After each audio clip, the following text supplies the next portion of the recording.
have to say that the technology is that we are obviously sending this out live as well. So if you see any interaction with our wonderful gentleman in the centre, that's why. Thank you.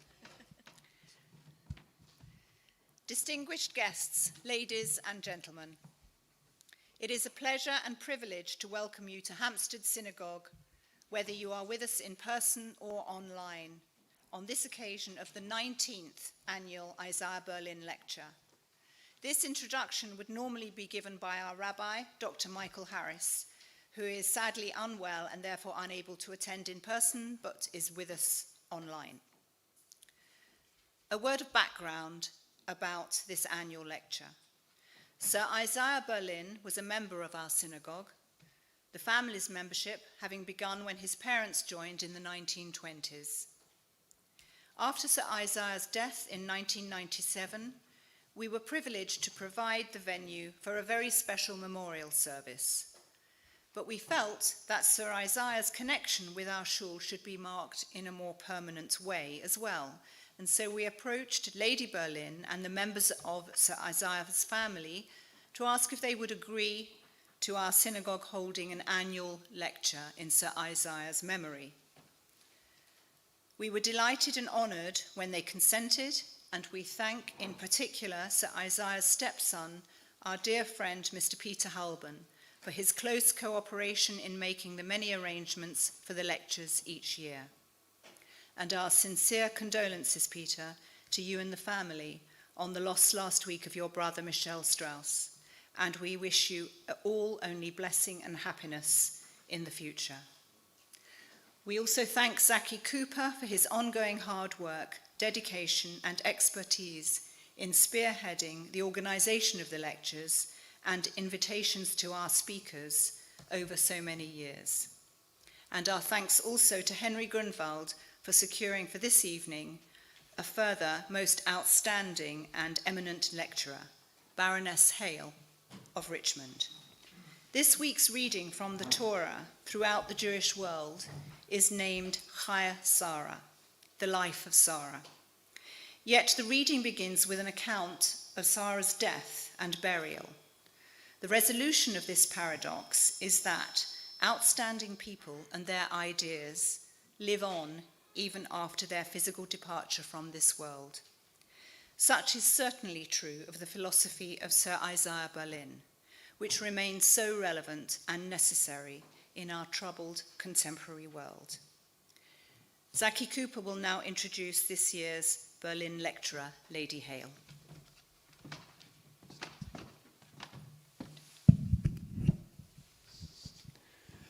Good evening, ladies and gentlemen. It's my great pleasure to introduce Lady Hale of Richmond to deliver the 19th Isaiah Berlin lecture. This lecture series all started in 2003 when Chief Rabbi Sachs gave the first lecture. And tonight we're delighted to welcome Lady Hale. So you could say we've gone from the chief to Hale, or looking at things backwards, Hale to the chief. It's a particular delight to be able to do this as a hybrid event, as last year we were fully online for Philippe Sand's lecture. Growing up, we all had our favourite superheroes. Superwoman, Batman, Wonder Woman. But tonight, we are delighted to be able to welcome Spider-Woman, the title of Lady Hale's autobiography just out. Famous for the brooches she wears, Lady Hale is only the third person and the first woman to serve as president of the Supreme Court of this country. She spent her childhood years in Richmond, North Yorkshire, and after studying at Cambridge, was called to the bar by Gray's Inn. She then taught law at Manchester University for 18 years, specialising in family and social welfare law, and also practised at the Manchester Bar and authored a number of books. In 1984, she became the first woman to serve on the Law Commission, where she led the work that resulted in the Children Act 1989 and the Mental Capacity Act of 2005. She was also a founder member of the Human Fertilisation and Embryology Authority, and in 1994 was appointed a judge of the Family Division of the High Court, and then to the Court of Appeal in 1999. 5 years later, she became a Lord of Appeal in Ordinary in the House of Lords. This role evolved into becoming a Justice of the newly established Supreme Court in 2009, and she became Deputy President of the Supreme Court in 2013, and 4 years later she became its President. During her 4 years as President, most famously, she and her fellow justices ruled that the Prime Minister's proroguing of Parliament over Brexit was unlawful. During her incredibly distinguished career, she has acted as a champion for women in the law. She helped to establish the UK Association of Women Judges, as served as president of an equivalent international organisation. As well as women in the law, another area of interest for Lady Hale is religion in the law, not surprising perhaps from someone who is a practicing member of the Church of England. As a judge blessed with an outstanding legal mind and a pioneer for women in the law, a very lonely struggle not so long ago, we're delighted to have her with us. So Lady Hale, a big welcome to you and to our audience here in person and also to the many people watching online. We're really looking forward to what you have to say as you address the question, is there anything wrong with rights?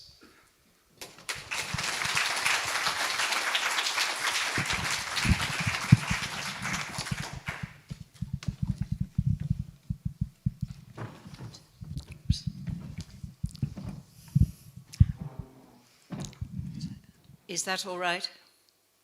Okay, good. Thank you very much, and good evening to everybody, both here in the room and online. It is a great honour, but also a great surprise to be asked to give this lecture in memory of Isaiah Berlin. I am a humble lawyer, not a great political philosopher. I cannot match his erudition or his wisdom, but I hope that he would not disapprove too much of what I am going to say. Maybe Peter will tell me later. I chose this title because the idea of rights seems to be under increasing attack these days, not only from some politicians, but also from scholars such as Professor Nigel Biggar in his intriguing book, What's Wrong with Rights? But as Professor Joad would have said in the Brains Trust all those years ago, it all depends what you mean by rights. I would like to examine the meaning of rights through the lens of the rights of children, because that is a subject to which I have devoted much of my professional life. Philosophers are interested in children's rights because they raise such interesting questions about the whole concept of rights. Can you have rights at all if you are too young to exercise choice? When others have to enforce your rights for you? When the obligations upon which your most essential rights depend are often so vague and ill-defined? And when you are too young to have reciprocal obligations of your own? My answer to all these questions is yes, and that the only thing wrong with children's rights at present is that they do not go far enough. Now, we're all familiar with the concept of ordinary legal rights. I have a right not to be physically or sexually assaulted, not to be injured by the carelessness or other unlawful conduct of drivers or employers, or indeed anyone else, but the others don't tend to be insured. To be supplied with the goods I have ordered from Amazon in accordance with their description, fit for their purpose and of merchantable quality. To be given good title to the property I have bought, and so on and so on. It is clear who has the reciprocal obligation. The right is given me by the general law or by a private agreement which the law requires to be respected. Now, Professor Biggar has no problem with this sort of right, and I suspect that no one else does either. They fit within his paradigm of a legal right, quote, possessed by an individual or corporation and designed to secure an important element of human or commercial flourishing backed up by authority, end quote.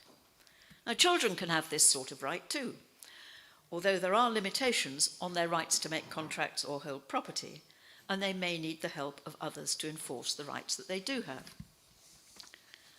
But where Professor Biggar and many others before and after him have problems is with the idea that there are rights which people ought to have simply by virtue of being human, sometimes called natural rights.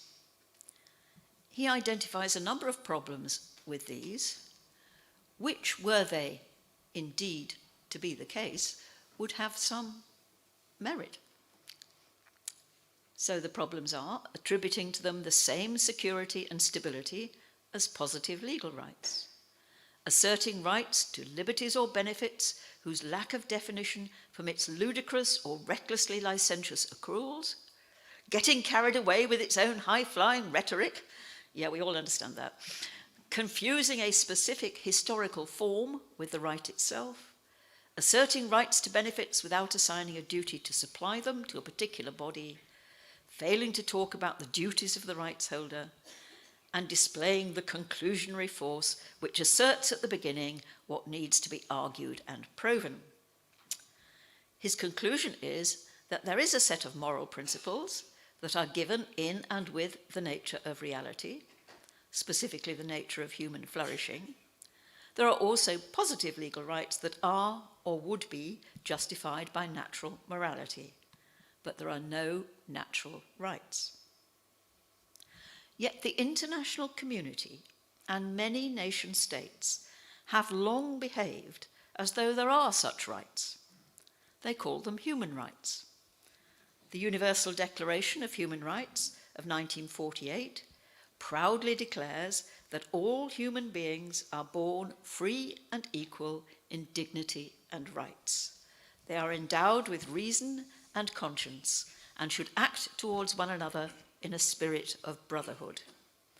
I'm sure these days they would say sisterhood too. It goes on to list a great many rights: the right to life, liberty, and security of person, not to be held in slavery or servitude, not to be subjected to torture or to cruel, inhuman, or degrading treatment or punishment, or to arbitrary arrest or detention, the right to a fair and public hearing before an independent and impartial tribunal in the determination of civil rights and obligations and any criminal charge, and to rights such as freedom of thought, conscience and religion, freedom of opinion and expression, freedom of peaceful assembly and association, and many more. Who can quarrel with any of that? The Universal Declaration was not binding in international law, let alone in the national laws of the states parties. But its translation into the International Covenants of Civil and Political Rights and Economic, Social and Cultural Rights of 1966 is binding in international law, as is its regional expression in the European Convention on Human Rights of 1950. However, in the Anglo-American legal world, treaties do not become part of the national law unless and until the legislature adopts them in whole or in part. The government can make or unmake any treaty, but the government cannot change the law. Only Parliament can do that. That was the point of the first case brought to the UK Supreme Court by Mrs. Gina Miller. Nevertheless, such human rights have found their way into the national laws of most, perhaps all, the countries in the Anglo-American legal world. This can happen in two main ways. In the 4 countries without a written constitution, the United Kingdom, Israel, New Zealand, and the Isle of Man, it can be done through specific legislation, such as the Human Rights Act 1998, which translates the rights protected by the European Convention into rights protected by the UK law. But of course, what Parliament has given, Parliament can take away. In countries with a written constitution, however, versions of those rights are embodied in the constitution and are not only enforceable in law, but given a special status, which makes it difficult for the legislature to remove or reduce them. So one way or another, these human rights have found their way into the positive law of most of the Anglo-American world. They do sometimes lack the precision which we prefer, but they are not alone in that. There are many laws which lack the precision which we prefer, and we judges have learnt to make the best of them. They are different from the ordinary legal rights with which I began, because they are, for the most part, rights against the state, rather than rights against private individuals or enterprises. But there's nothing new in that. We have been familiar with rights against the state since before the Magna Carta of 1215 promised that we will sell to no man, we will not deny or defer to any man right or justice. Most of these rights are negative rights, in the sense that the state promises not to do something, not to kill, torture, or enslave, or to interfere with freedoms of religion, expression, or assembly, or whatever. But sometimes they impose positive obligations on the state. For example, to have a justice system which enables people to enforce their rights, to have a legal system which protects life, to investigate deaths for which the state may bear some responsibility, or to protect vulnerable people from sexual assaults, which are a gross invasion of their right to respect for private and family life. These are duties to protect. But by and large, the European Convention does not impose positive duties upon the state to provide for people's needs. There is no right to be provided with a home, only the right not to have the home one does have taken away without due process. There is no right to be provided with welfare benefits, only the right to such benefits as the state does provide without discrimination on grounds such as sex, race, colour, language, religion, and so on. The only possible exception is the right to education, and even that is contentious. So where do children fit into all of this? After all, they are not immediately endowed with reason and conscience, although they do have the capacity to develop these. But they too have the rights protected by the Human Rights Act, although the application of those rights may sometimes be modified to take account of the different factual situation of children. Their liberty may be curtailed, for example, in circumstances where an adult could not be. But the Convention rights are not sufficient. All children have basic needs which have to be met by someone else if they are to survive and thrive.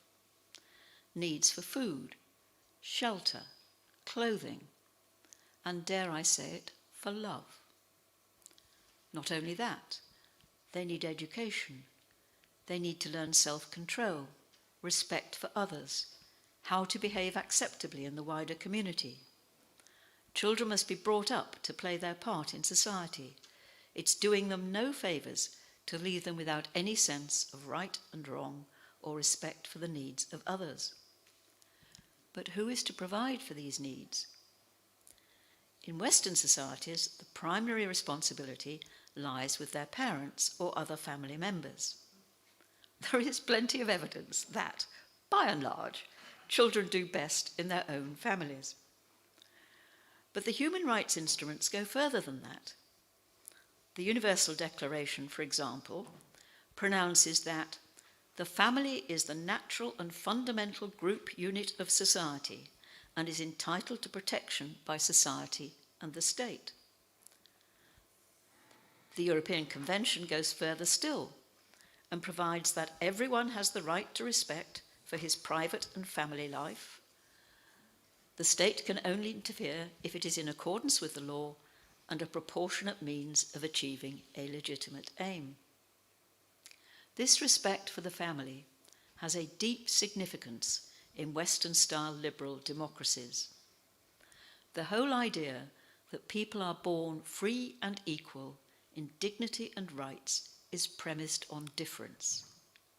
If we were all the same, we would not need to guarantee that individual differences should be respected. Aharon Barak, the great Chief Justice of the Supreme Court of Israel, put it like this: the factual premise is that people are different from one another. No person is completely identical to another. Every person is a world in himself. Society is based on people who are different from one another. Every person is free to develop physically and spiritually as he sees fit. This underlying freedom is the basis for the principle of equality. But individual differences are the product of the interplay between the individual person and his upbringing and environment. Different upbringings produce different people. The first thing that a totalitarian regime tries to do is to get at the children, to distance them from the subversive, varied influences of their families and indoctrinate them in their rulers' view of the world. But a nation without children is unthinkable. The Pied Piper was attacking the very existence of Hamelin when he enticed its children away. But they are not the nation's children. Families must be left to bring up their children in their own way.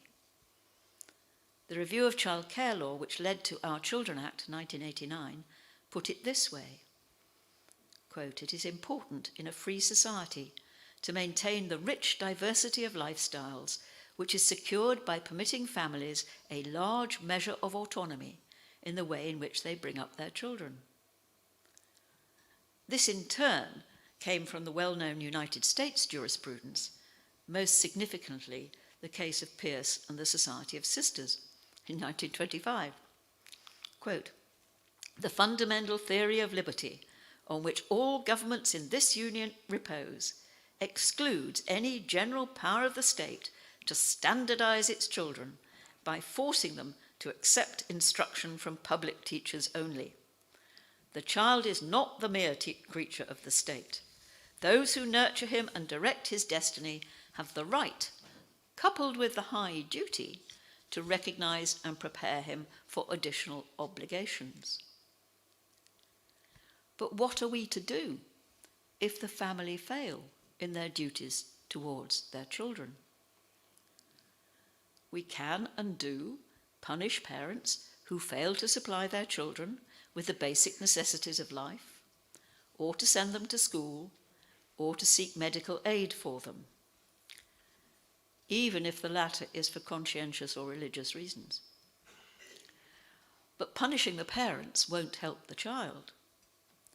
So, but supposedly as a last resort, the state can step in to remove children from home if they are at risk of significant harm as a result of a lack of reasonable parental care. It's supposed to be a last resort for all the reasons that I gave earlier. But a lack of reasonable parental care is an elastic concept which can encompass emotional as well as physical neglect and abuse. But is that enough, the criminal law and care proceedings? Don't children have a human right to have their basic needs met? The most ratified human rights instrument in the world is the United Nations Convention on the Rights of the Child of 1989. The UK is a party to that convention, but has not incorporated it into UK law. The Scots are trying to do that at the moment, but they have run into some difficulties, as aspects of their bill have been found to be outside their legislative competence. Who can say what will emerge in the end? But it is in any event a controversial exercise, given the contents of the convention.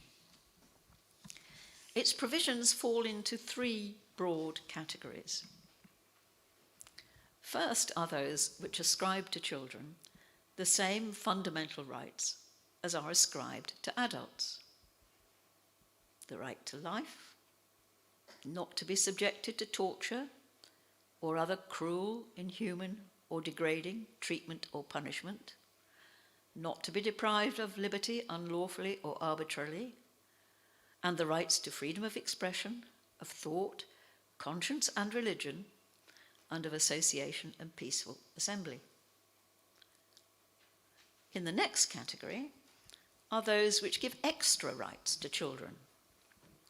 Some of these are rights to be protected from economic exploitation and harmful work, from all forms of sexual exploitation and abuse, from trafficking, and all other forms of exploitation prejudicial to any aspect of the child's welfare.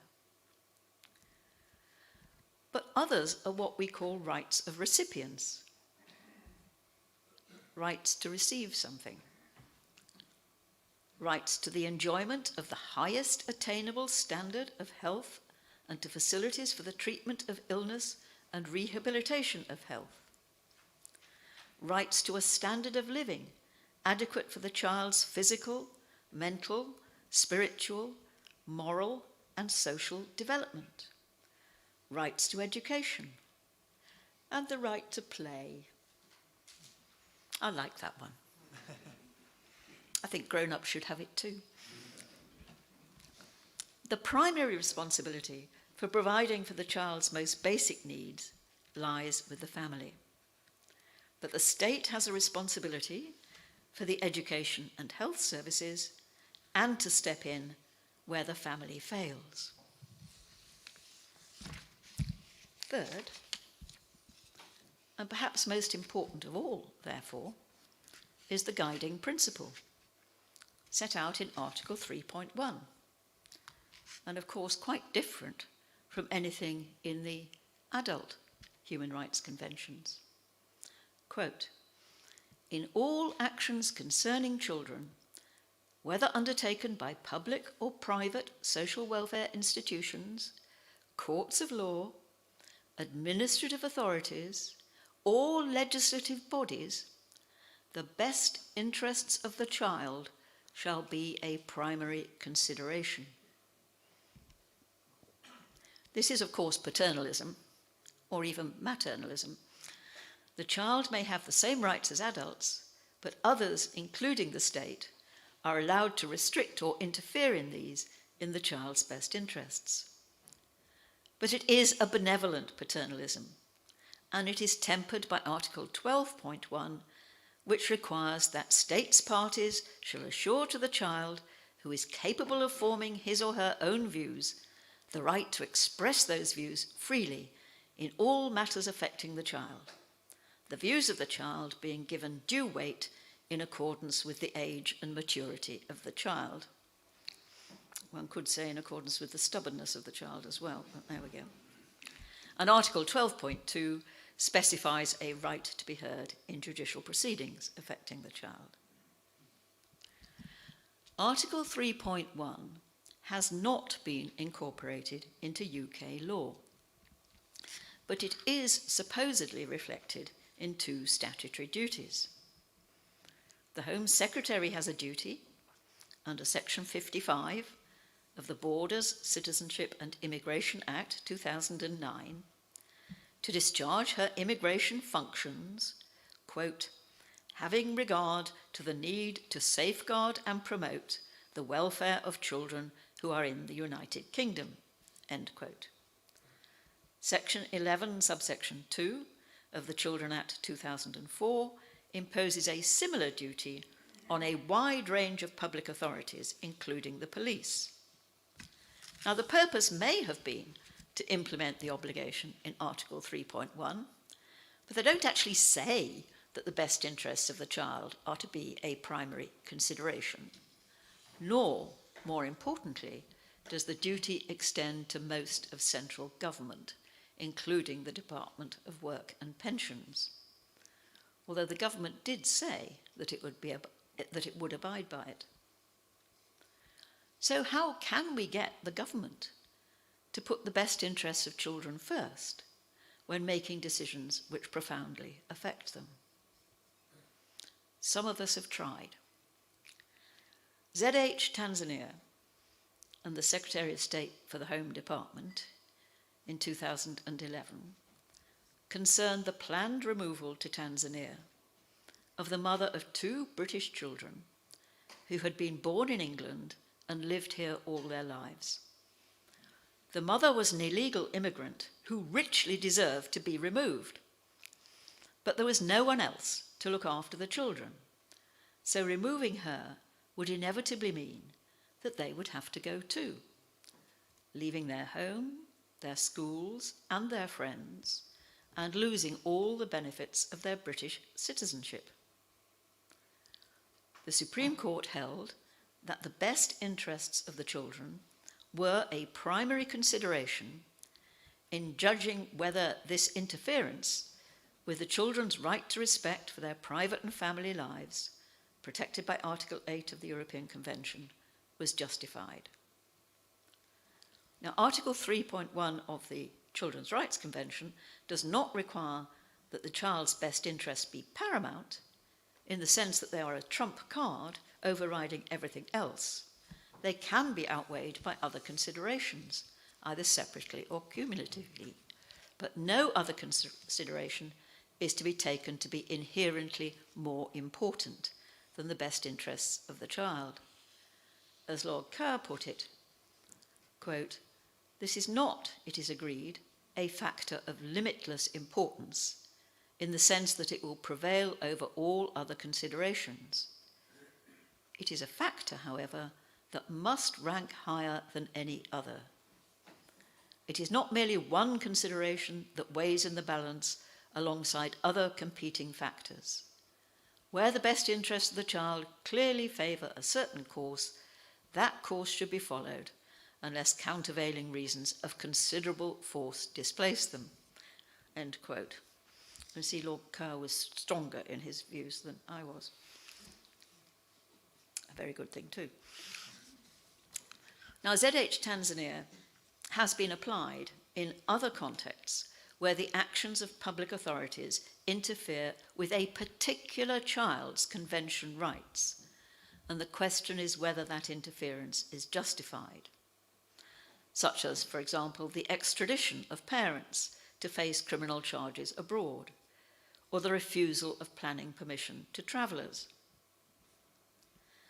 There have, however, been some decisions of central government which have had a profound effect upon the lives of many children. In particular, the imposition and then the tightening of a benefit cap, which limits a household to less than the government deems that they need to live on, or the imposition of the two-child rule, which means that families are denied a proportionate increase in their benefits to reflect the number of mouths they have to feed. These have been variously challenged in 3 cases before the Supreme Court, because they discriminate against women, or against the parents of young children, or against the children themselves. The Supreme Court has acknowledged that Article 3.1 is relevant in deciding whether the discrimination is justified. But it has always found that the government was justified, notwithstanding the severe impact upon children's welfare. And it has recently emphasised that the question is not whether the UK is in breach of its international obligations. It is not the job of the courts to decide that.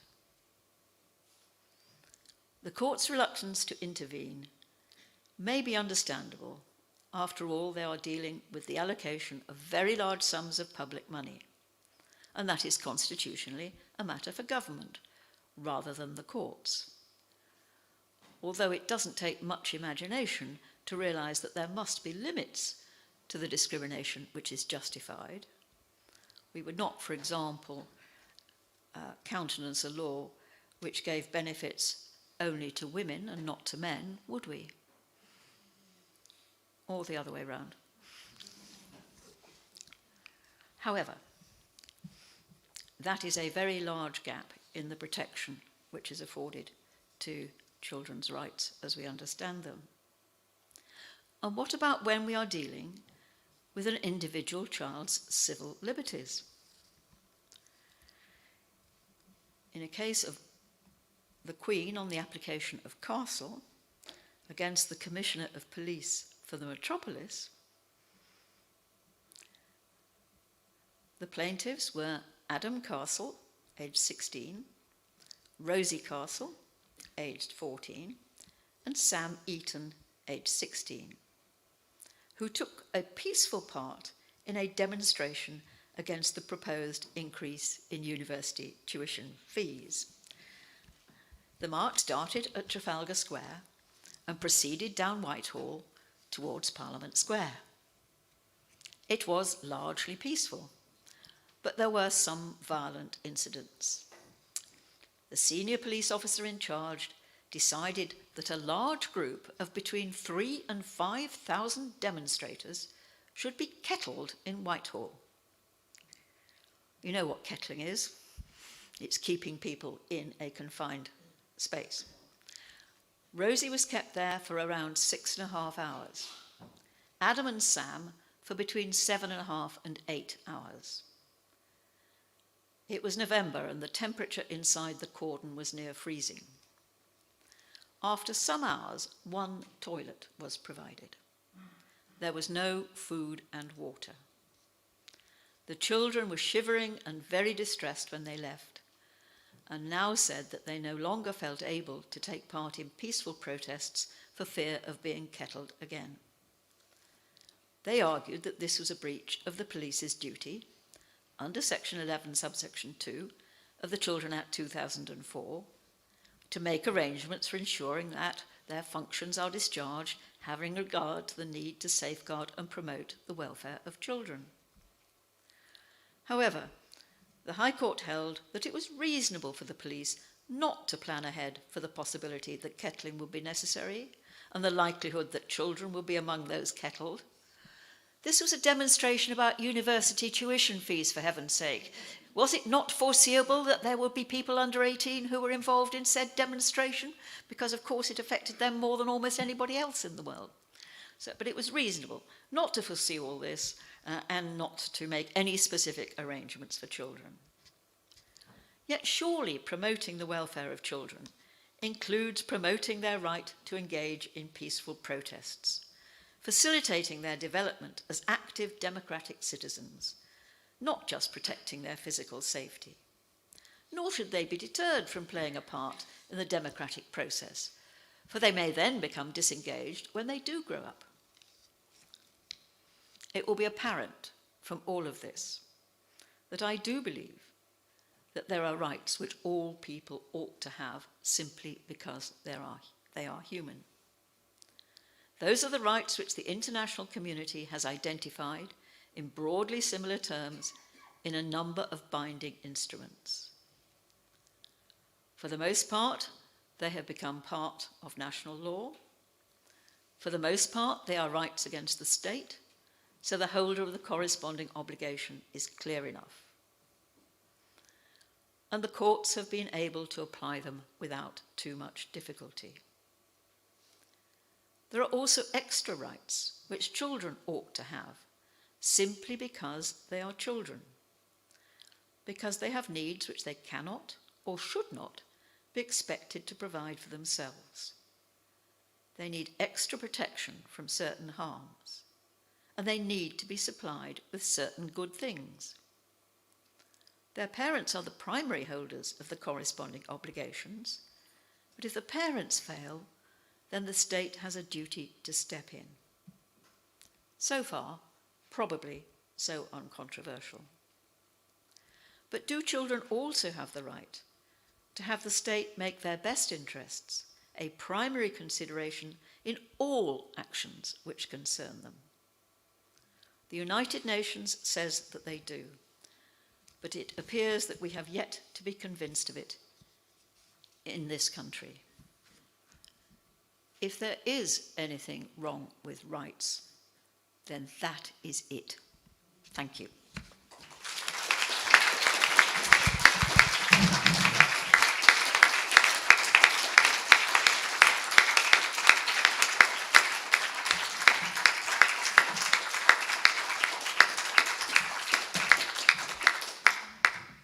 Thank you very much, Lady Hale. Thank you very much, Lady Hale. We're now going to take questions. Some of the questions will be taken online and some of them will be taken from the room. So we'll start with the gentleman over there. There is a mic, if you're happy to use a mic. Thank you.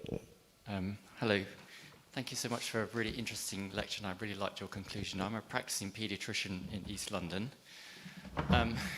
and I suspect I know what you might say, but the right to vaccination, I see children come to harm, including death, from not being vaccinated. Do you have any views? The current law says that parents can decide.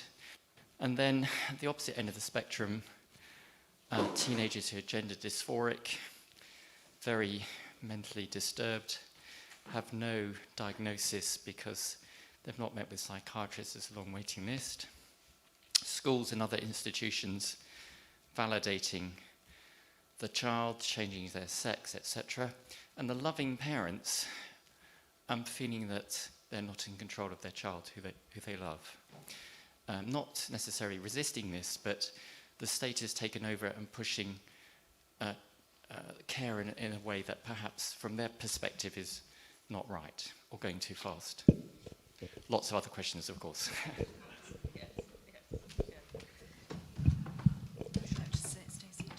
Oh, could I do that? Yes.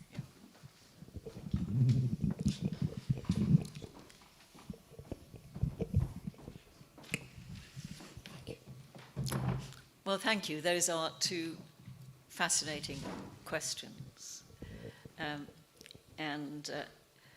As far as the right to vaccination is concerned, well, I would obviously take the view that if the child is old enough to understand the pros and cons of vaccination and to make his or her own choice, well, that should be the child's choice and not the parent's choice.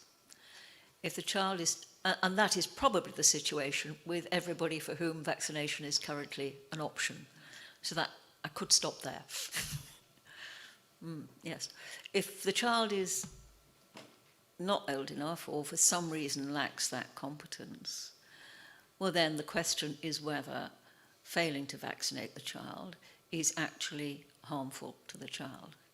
And there's a great deal of evidence that it is harmful to the child. I mean, you are more expert in this than I am, but then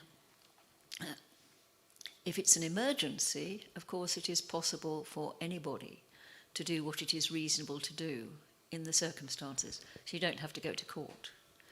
If it's not an emergency, well, then going to court is the way to solve the problem. Of course, it isn't a good way of doing it, but the threat of going to court is usually enough to secure cooperation. It might be even better if there were a positive law about it. But the tools are there, the theory is there, there's not a problem in theory. I think with gender dysphoria, there is probably a theoretical problem. And I don't want to get drawn too much into that very thorny debate, not only because it is before the courts at the moment. I don't know whether the Wells case is going to go to the Supreme Court. Mr. Rosenberg may know. But I don't know, but it has gone from the High Court to the Court of Appeal. Court of Appeal decision is quite recent. So it's a very fraught area as to basically what the state should be providing for the children who want it, whether or not their parents want it. That's the question you're asking, really, isn't it?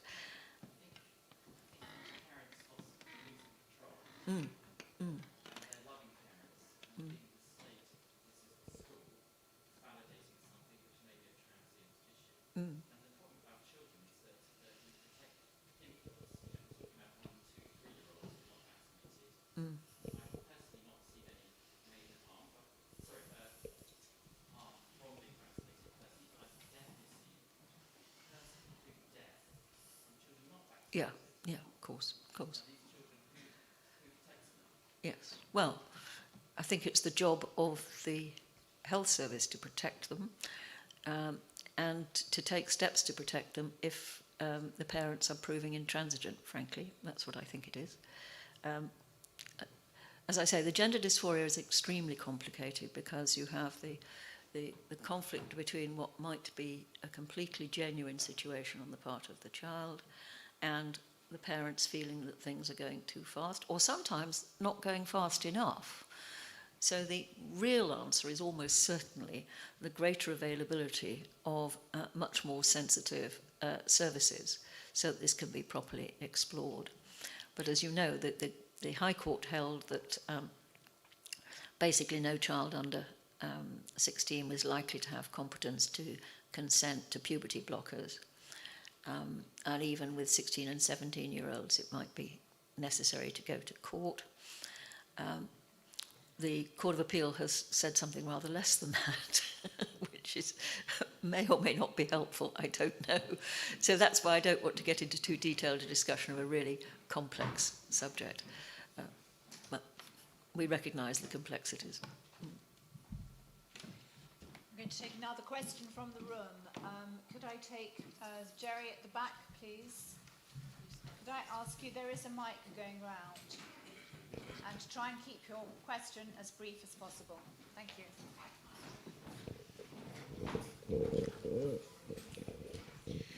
Baroness Hale, Lady Hale, delighted for your beautiful exposition this evening. Two very minor questions. One, you spoke about protecting communities and children especially. Can I wind the clock back and take you back to the very difficult decision for our community on the JFS issue, which you may well recollect, where there was a conflict between what religious groupings, such as the Jewish community, wanted and the decisions that were taken by the court, which have had to make significant changes for Jewish education in this country. And the second issue, very minor one, of course, do you find it difficult to see where there are ministers of justice, and this has happened in Israel as well, trying to involve themselves in the role of the Supreme Court in trying to politicise the judicial system? Dominic Raab is hinting at doing a similar thing here. Thank you. Thank you. You will forgive me for not commenting on the JFS case, won't you? Frankly, I was part of the majority which held that the particular criteria for entry to the JFS was discriminatory on ethnic grounds, a conclusion which it was very hard to escape. The fact that it was not wanted by that community did not mean that it was not wanted by other people, as you can imagine, otherwise the case would not have been brought. So I can't do anything more than say that was the decision. We explained ourselves in great detail, and I would stick by it. I sometimes think my decisions are wrong, but I don't think that one was. As far as the Minister of Justice trying to politicise the judicial system, it is undoubtedly the case that certain types of judicial decision involve the courts in making decisions which the politicians don't like. It is an inevitable part of the role of ensuring that public authorities and government ministers act within the law. And that is an essential part of the rule of law as we understand it. From time to time, of course, those decisions have important political ramifications. They often don't, but from time to time they do.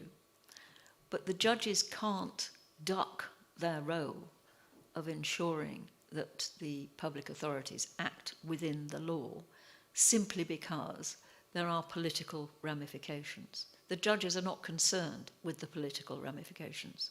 That's not what we're for. We're concerned with the legality of what has been done or is proposed to be done. At the moment,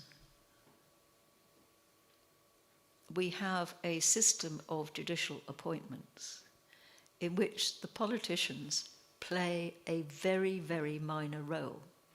In fact, it's quite extraordinary. Under the Constitutional Reform Act, we went from a position where judicial appointments were largely in the hands of a politician, the Lord Chancellor, to a situation in which judicial appointments are very largely in the hands of an independent Judicial Appointments Commission. Most of us think that that was a very good thing, although there's very little evidence that the Lord Chancellor behaved in a political way. We don't think we've had political appointments in this country since at least the Second World War. I got 4 judicial appointments under the old tap-on-the-shoulder system, and 2 of them were by Conservative Lord Chancellors, and 2 of them were by Labour Lord Chancellors. Sort of situation that couldn't happen in the United States, but I'm very proud of the fact that it can happen here. But of course, the last 2 appointments that I had were through an open and transparent merit-based application system where I had to put in an application form and put in samples of my work and generally prove myself to an independent appointing commission. Of course, a lot of people don't like that. They prefer the old tap-on-the-shoulder system if they were pretty sure they would be one of the people to be tapped.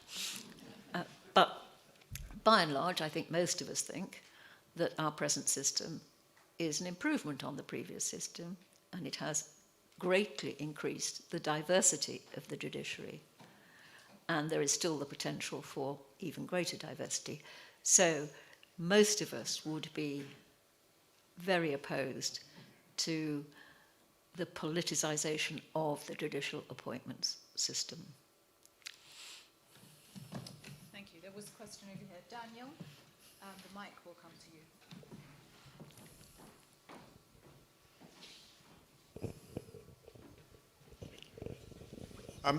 What some critics might say about human rights is that it gives quite a lot of power, obviously, to the judiciary, especially when human rights really are living instruments and the judiciary will look at them and apply a certain values-based judgment. If you look at some of the jurisprudence of the Supreme Court recently, especially the Shamima Begum case, it's very difficult to imagine that decision being made by yourself and Lord Kerr. And I just wonder if that's an example of why people may not be as happy with human rights as they could be, because you can have such significant variations according to the panel who hear a case. Well, you can say that. I couldn't possibly comment. Here's the answer.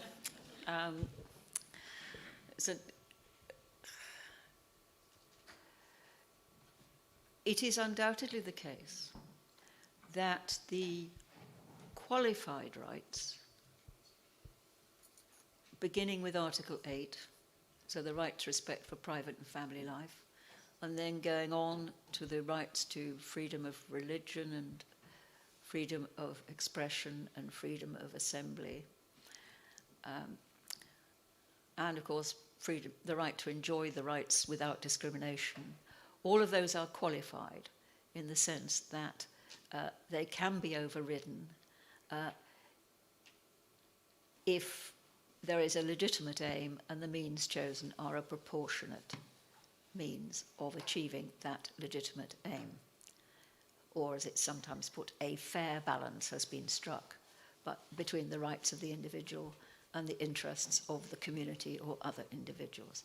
That is an inevitable concomitant of protecting human rights. It does mean that courts are from time to time drawn into judgments, but it's not unusual for courts to be drawn into judgments. We do it all the time. I spent most of my life as a trial judge deciding what would be in the best interests of a child. That included all sorts of value judgments. They were difficult ones, and they were ones with which reasonable people could disagree. So I don't think that that is an inherent objection to trying to do our best. And the very best protection that we have is that appellate decisions are made by a group of people. It's not just Brenda on a frolic of her own, or even Brian on a frolic of his own, or Nicholas on a frolic of his own, or any of the others. it is a collective decision, and collective decisions are, on the whole, better decisions than individual decisions. So I understand the criticism, but I don't think it's a valid one. Yes, over here. Thank you. Could you just wait for the mic so that we can... Thank you.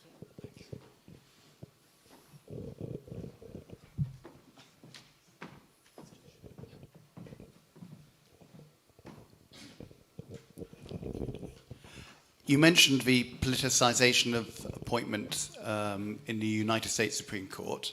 I didn't mention that. You contrasted the lack of politicisation. I just wondered whether you feel that the reputation of the United States Supreme Court has been adversely affected by events of the last few years, and particularly the circumstances surrounding the appointments of judges and the processes by which they were selected and appointed to the bench. Whether that you think that's had a particular impact in the last few years compared to the past.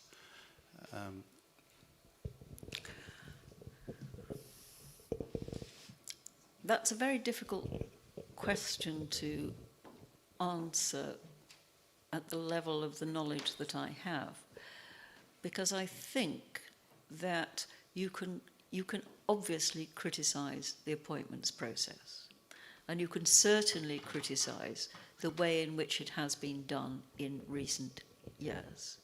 You can, obviously, the Senate not cooperating in President Obama replacing Justice Scalia when he sadly died, contrasted with the speed with which they cooperated in replacing Justice Ruth Bader Ginsburg when she sadly died. So yes, you can criticise the process, but as with so much in the justice system, the proof of the pudding is in the eating. What about the decisions? And there have been some politically appointed justices of the Supreme Court of the United States who have turned in to the most surprisingly liberal decision makers on that court. There is something about the office, and there is something about a lifetime appointment to that office that induces independence of thought and distances you from the reasons why you are there. Now, I'm not going to say that that's a universal truth. I'm not going to say that it will generally be the situation. But the test of whether a court is worthy of respect is the quality of its decisions, rather than the way in which it was appointed. If I take the one at the back and then here, there's two gentlemen here. Thank you. Lady Hale, I would like to ask you a question, if I may, about the assisted dying bill. This week it's been reported that two former law lords have expressed support for the bill. Lord Neuberger, and I may quote him very briefly, says, "If you want to end your life, you are entitled to do so. And if you have a fundamental right to end your life, you must require very powerful reasons why you should be denied assistance if you need to exercise that right and cannot do so without assistance." He was also supported by Lord Etherton, a former Master of the Rolls. So my question to you is this: do you agree with these two learned judges, or rather with the three faith leaders who spoke out this week with strong reservations about the bill? And if the issue came to be tested in the Supreme Court, what would influence your decision? Well, I am no longer a member of the Supreme Court, having retired therefrom, having reached the mandatory retirement age of 75. We had exactly that case in the Supreme Court. In the case of Nicklinson and others, about 4 or 5 years ago, something like that. And there were 9 justices who heard the case. It was always a case in which the law would be made by Parliament. The law is contained, the absolute ban on assisting suicide is contained in an Act of Parliament. And the court cannot change an Act of Parliament. That is a difference between the Supreme Court of the United Kingdom and the Supreme Court of the United States, and most other Supreme Courts in the world. So the most we could have done would be to make a declaration that, in our view, the current state of the law was incompatible with the human rights of the people who had brought the case. Two of us thought not only that it was incompatible, because there was a right to choose the time and manner of one's own death, and would have made a declaration of incompatibility. Three of the other justices considered that that was likely to be the case, but they would not make a declaration of incompatibility because the matter was currently coming up before Parliament. The four others thought it was solely a matter for Parliament.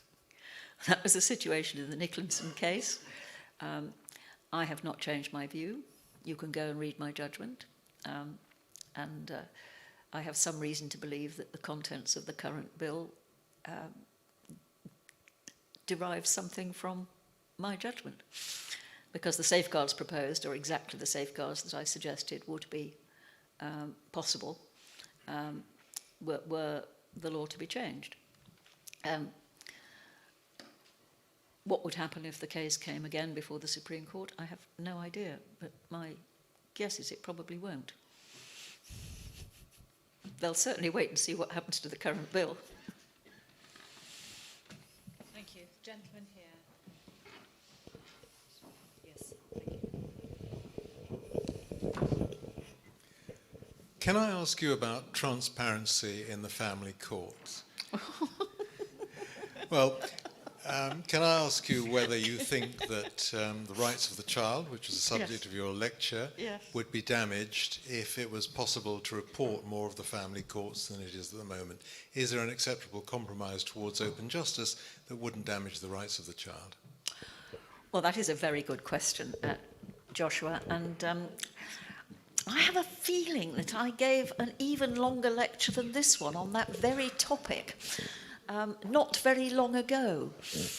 So you better go and read that lecture in case I say something inconsistent.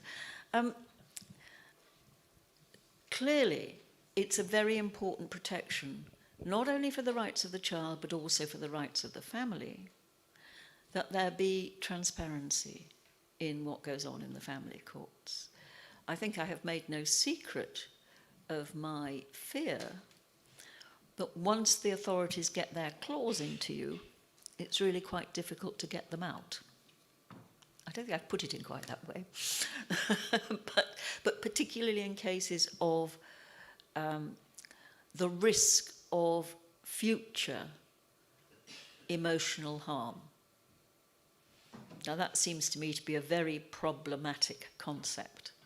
You know, who are we to interfere in a family on the basis of a risk of future emotional harm, unless it is at the very extreme end of that, and the risk is very clear. So there are cases where I think it is.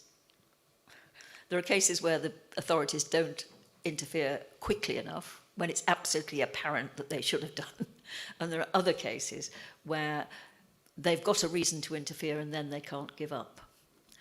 So, yes, transparency is an important protection. And of course, it has been secured now by the right of the media to attend. And it has been enhanced by the much greater publicity given to judgments in the family courts. However, the children are not at all happy about this. The children are very unhappy because they worry that their family lives are going to be broadcast to the world, to the people they know, and all this anonymity is a complete farce because anybody is going to be able to put two and two together and put the jigsaw together and work out who it is. And some of the details, of course, in these cases are distressing in the extreme. Some of the things that people do to children are almost literally incredible. but they happen. You had irrefutable evidence that they had happened. The paediatrician in the room will know that that is the case. And for the child concerned, who has been rescued from that situation, to have the ghastliness of that, broadcast, even available for the child to read, is distressing. So I think the present compromise is okay, but huge care has got to be taken to make sure that there is anonymity, even possibly telling a few lies about where things took place. You could pretend it was at the other end of the country or that sort of thing, because that's immaterial to what we're talking about. And as is the case with some other types of litigation, it may be necessary to have an open judgment and a closed judgment. After all, that happens in national security cases, and the protection of children is just as important, it seems to me. So, yes, it's a work in progress. But it's a huge improvement, Joshua, over how when I became a family division judge. Everything was in private, and it was entirely up to the judge whether the judgment was published or not, which, of course, is a recipe for the judgments about which one was least happy not being published. I'm sure that never happened, of course. Never, ever happened. But we also know that there are, as I say, there is this problem of overzealousness as well as not zealous enough. So, yes, transparency is important. Thank you. There was a lady here.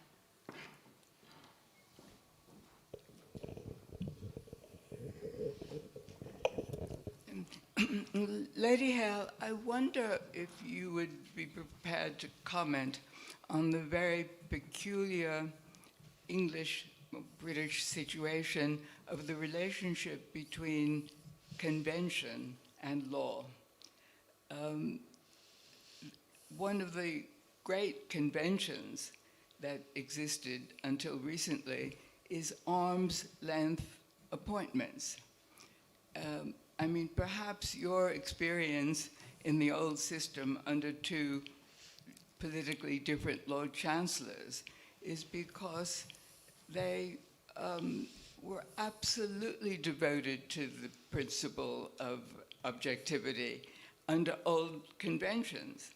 But here we see some recent appointments, not in the law, but in other areas of English life, that conventionally were supposed to be independent, but are now very party political. Are you worried at all about the glorious independence of the British judiciary? I'm not worried about the glorious independence of the British judiciary. Well, no, I don't mean the characters of the people. No. But unless the system is changed to be more politically responsive. At the moment, the system of judicial appointments is laid down in statute. Mm. So the Constitutional Reform Act would have to be changed very dramatically in order to increase the level of political involvement in judicial appointments. Of course, it could happen, but it would take a long time, and it would be very difficult. And there are also some changes which would be not as bad as others, if you see what I mean. It has been suggested that especially for the Supreme Court, the appointing commission could, at the moment, the appointing commissions put up one recommendation per vacancy. That's great, because it means the government's got virtually no choice. It can just say yes, no, or maybe. And it almost always says yes. Just occasionally says maybe. And if it says no or maybe, it has to give reasons. So that's subject to judicial review, etc., etc. If the system were to put up more than one candidate, thus giving the politicians a choice, well, you can see the dangers of that, can't you? but it is the situation in other good countries like Canada, so it's not necessarily as dangerous as all that. But I think most of the judiciary would be against any greater political involvement. And I'm not going to comment on other sorts of public appointment because they're not subject to the same protection that judicial appointments are. We'll take a couple more questions. Max.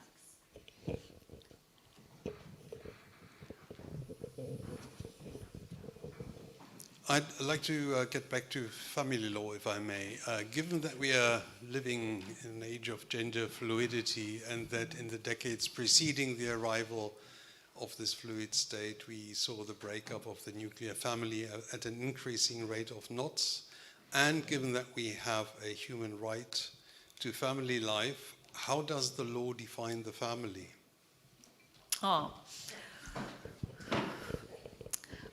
Well, if we're talking in terms of the Human Rights Act, generally speaking,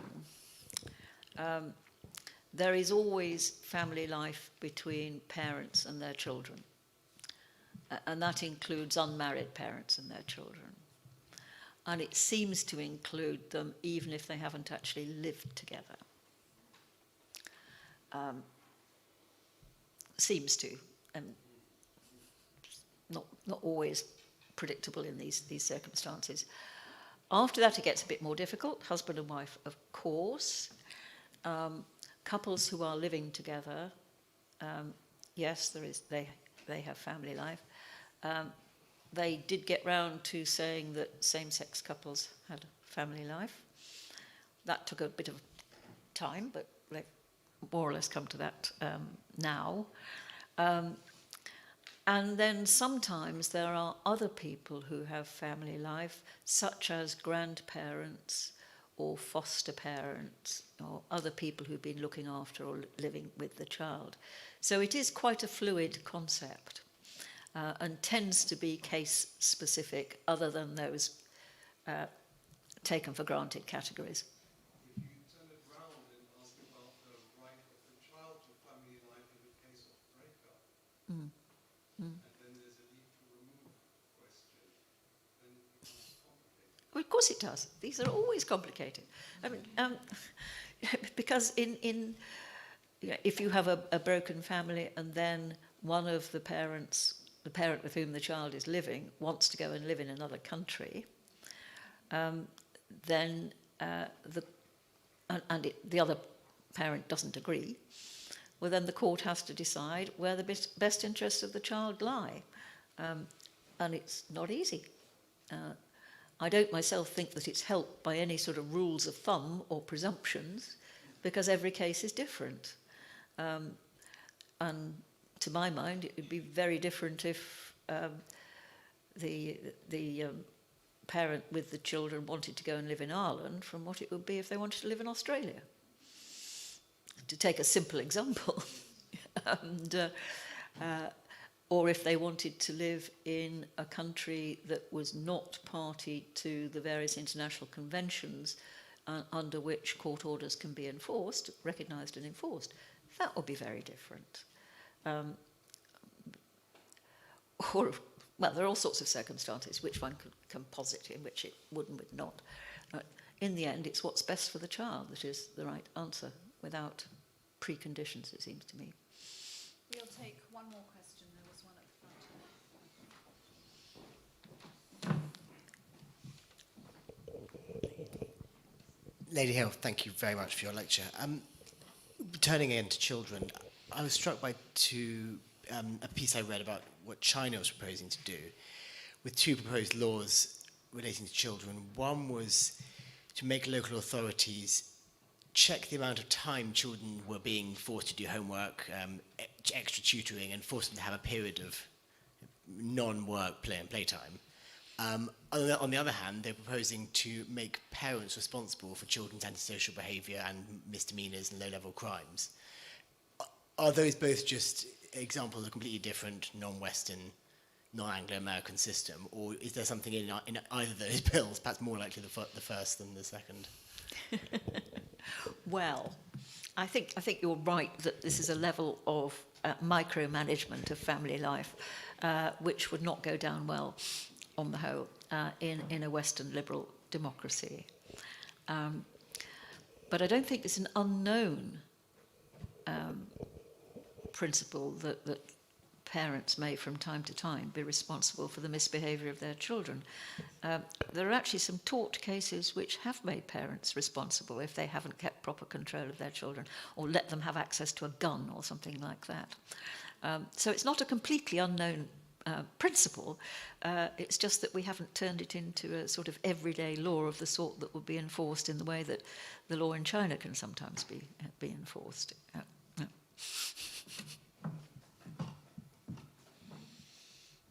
going to take one last question from online. Benjamin Crown asks, a lot of work has been done in recent years around improving communication and public understanding of the law, much of it by bloggers on Twitter, journalists, etc., as well as independent projects like Bailey. Do you think there is more of a role for judicial institutions to drive this, as opposed to relying on the goodwill and enthusiasm of a relatively small number of individuals? Well, I think the judges do their best to try and participate in public education about the law. After all, why am I here? And there are many other similar activities in which I engage. So I think quite a lot of us do our best to do this. But I don't think it should be compulsory. I do think there's a really big need to try and engage people generally in an understanding of the importance of the law and the legal system for everybody. It's not just the criminal law that punishes wicked people or fails to punish wicked people. The law touches every aspect of our lives. As Aharon Barak said, the law is everywhere. And it would be a great good thing if people knew this. It would be a great good thing if they knew more about our Constitution in school. I think it should be part of the curriculum to tell people. Well, I think the history curriculum should have the 17th century for a start, because that's the foundation of our Constitution, and then there should be some top-up about how it's got modernised since then.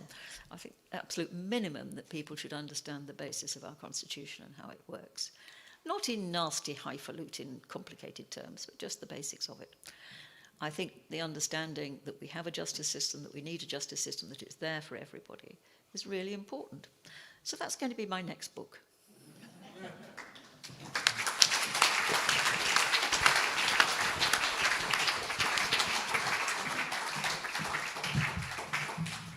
Before I thank Lady Hale, can you hear me clearly? Yes.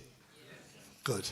Lady Hale, on behalf of Isaiah's family, I would like to thank you so much for giving us the pleasure to hear you tonight, and above all, for coming in person during extraordinarily difficult times.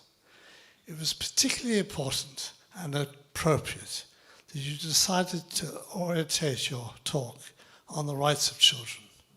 But I think your warnings, and indeed your positive thoughts, remind us that woe betide us if we start to forget about the rights of children. It will lead to the abuse of society. Thank you for your clarity of thought and for your wisdom. Now let me answer your question at the beginning.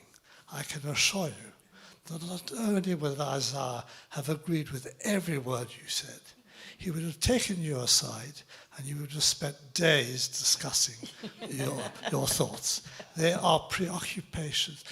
What you talked about tonight, one of the fundamental core preoccupations that Isaiah, together with rights, added liberty and pluralism. And you have indeed talked in the spirit of my stepfather. Thank you very much. I would also like to thank Once again, Rabbi Michael Harris, we wish him good health. Henry Grunwald, Zaki Cooper, Madeline Abramson, and the whole team of the synagogue for once again gathering us through Lady Hale this evening to what I always call celebrating the life of my stepfather. Thank you very much.